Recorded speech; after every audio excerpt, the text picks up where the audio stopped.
when you when you look at the history of the world and you see a lot of hardship that a lot of human beings had been put in, and a lot of times against their will, say a gulag or a prison camp or something like this, and you hear the stories of things that they had to do in the middle of winter. It's 20 below and they're out building something and they barely have any clothes and they have holes in their shoes, and you think to yourself, how are they even surviving in those situations? And I think it's the old adage of, if there's a why, you will figure out a how. Right. And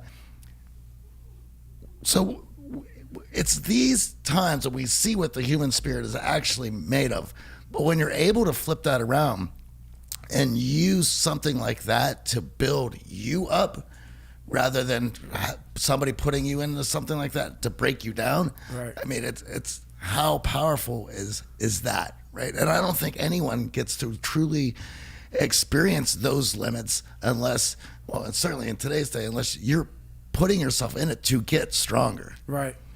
Well, I know one thing, and this is a true statement that I've said several times. A lot of us don't know of a whole nother world that exists. It's on the other side of suffering.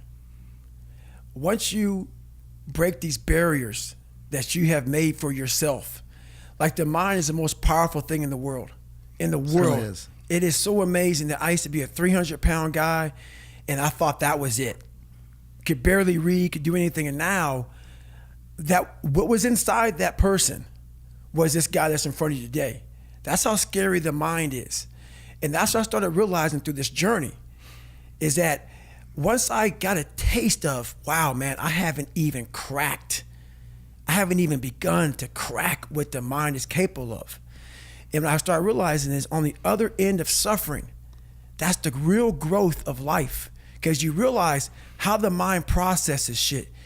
And I talk about another thing called theory and practice. A lot of people are theorists. These smart guys that read these fucking books and shit, man, and they sit down, they tell you what the mind is supposed to do. And a lot of us listen to that shit. It becomes like, this is it, man. This old man who has been studying the mind forever, this is the cap that we have. By being a practitioner, I went out and realized a lot of these guys are so wrong, man. The mind has capabilities that are so unknown, and I found that through suffering. And there's a whole nother world on the other end of that. And I feel like there's the physical governor that your body kicks in and says, I can't do this. And then there's the mental governor. Right. And a lot of us allow the mental governor to kick in far earlier than necessary. Right. And I've always found that at the moment that kicks in and you push the other side of it, you actually get this surge of physical energy. That's right. Of feeling that capable of anything, that superhuman power. But most of us try to avoid even getting close to the governor. Right. I call that my 40% rule, where like a car has a governor on it. It can go 130, the governor's only going to go 91. Right. And the whole thing about that is a true statement, like what you said. Our mind wants to protect us. The mind is like, honestly, it has a tactical advantage over us. It knows our deepest, darkest fears or insecurities. It knows where we start to feel, we start getting that doubt creeping that says, hey man, you know what, man, maybe this isn't good. Let's go back home to the wife. Let's go back home to the kids. This is not comfortable. So in that moment, the mind directs us. It's a protective mechanism.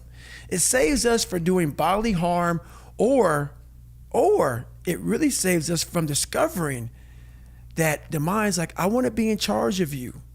I don't want you to be in charge of me. So it tells you, let's just stop right here. But once you start breaking through that barrier and start breaking down that governor that you've put in your mind, because we forget we are in control of our mind. We believe it's the other way around. No, we put in our minds what we should do, but we believe our mind is telling us, it's giving us all this feedback. We have to reprogram it and tell us, no, we're good. We're good. This sucks, but it's okay.